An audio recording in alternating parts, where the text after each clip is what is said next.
শুভ দুপুর বন্ধুরা, আবারও চলে এলাম। তো দেখো, নিংড়ে মাছটাকে বেশ কিছুটা আগে সব রকম মশলা দিয়ে মাখিয়ে রেখেছি, আর এদিকে চিংড়ি মাছ রেডি করেছি, আর মাছের মাথাটা কড়ার মধ্যে দিয়ে দিয়েছি, ভাজা চলছে ওটাকে।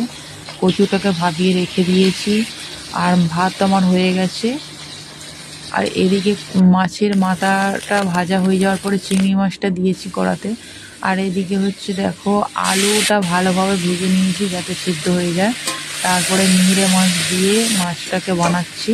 তো এইভাবে একটু নাড়াচাড়া দিয়ে দিয়ে ঢাকনা দিয়ে দিয়ে বানাবো, কারণ নিংড়ে মাছটাতে একটু জল দেব না, জল ছাড়াই বানিয়েছি। দেখো নিংড়ে মাছটা কতটা লোভনীয় লাগছে।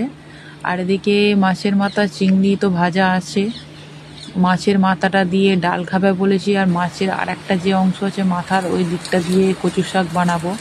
তো দেখো আমাদের এখানে ওয়েদারটা কেমন, বৃষ্টি চলছে, নিঝুম ব্যাপার, তার মধ্যে উনানে রান্না, বেশ ব্যাপারটা জমেই গেছে। যাই হোক, কচু শাকটা চাপিয়ে ফেলি বন্ধুরা।